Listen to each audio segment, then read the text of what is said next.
Hey man, I just thought I'd do a quick little video showing how to light your scene with HDR. So it's actually pretty simple. Just make sure, so I've got some geometry here, and then just make sure you have a camera in your scene. Um, and then from there, you can go to your output context and put down a mantra render node. So, just hit tab, type in mantra. And then I guess I'll do it from scratch. So the only thing I think you want to just make sure a couple things here is you want to make sure it's pointing to the right camera. So for me, my camera is called ShotCam. It's just like a habit from animation that I get into. So make sure it's pointing to the right camera. The other thing that could be kind of useful is I think for HDRI lighting, I think generally physically based rendering is better. So I'll usually switch to that. And then these samples here are what's going to really help your render quality. Since I'm just making a video, I'm just going to keep them at 3 by 3. But keep in mind that every time you bump these up, like if I make these 4 by 4, I'm actually exponentially increasing my quality, so it starts to get out of hand really quickly. Like I think like usually if I put these to 6, that's usually like final render quality for me. But when you're testing, you don't want to be like rendering like sitting there waiting around. So I usually keep these at 3, and I'll even bump them lower if I need to. So that's just like the rendering stuff. Um, and then as far as the lighting, okay. So you go back to your object context, and the HDRI lighting setup is going to use this environment light thing. So usually what I'll do is I'll control click on the environment light, and that will put one in your scene. I like to color my lights yellow just so it's easier to find them when I'm coming back to scenes. Um, and we'll call this HDRI light.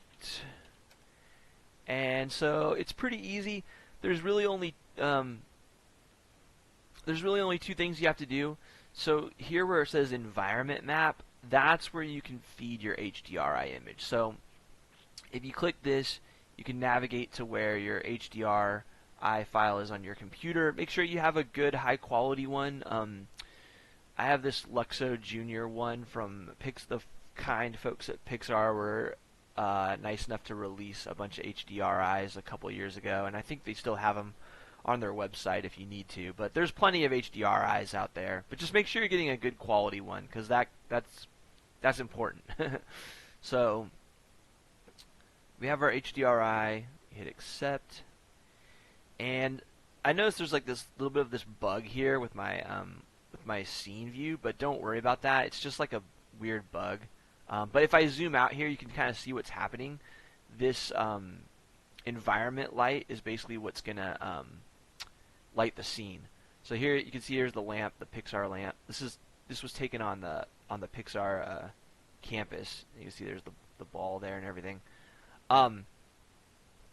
But basically, we can see that it's working just great. So now we can go back to the shot cam, and now it's literally just plug and play. Like it should totally work now. So if I go render, oh, this was my test render from before, and I'm gonna hit render. All right, so what the heck's it's too dark, right? What the heck's going on? Well, that's where you get into your light exposure. I like to play with the light exposure more than the light intensity. So what I can do is I can start to bump this up. Let's say, for example, 2. And you can see now,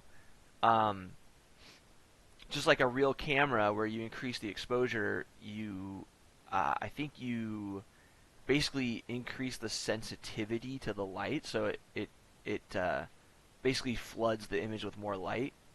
So, maybe I'll try 3. Just get something that's nice and natural looking. I think 3 looks pretty good. Let's try 4. That's probably a little too much.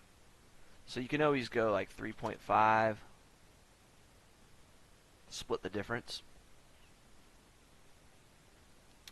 But anyway, that's how you can light your scenes with HDRIs. They're really nice because you can get like a lot of like really nice fill lighting really quickly. It kind of floods your scene with like naturalistic lighting, which can be pretty cool. But of course, if I was doing something cinematic, I'd probably stick to a 3-point lighting setup or some sort of, where I really could direct my shadows. Um, but if you're just trying to get like a nice natural lighting setup pretty quickly, this is one way to do it. So anyway, I hope that answered your question. Like I said, it's pretty straightforward. Just plug in your HDRI and the environment map and then play with the light exposure. But I also wanted to show you my render settings just in case things are different.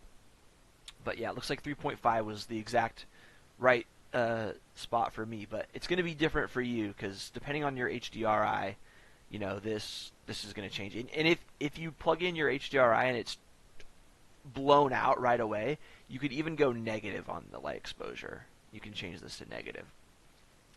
So anyway, that's it for today, and we'll talk again soon.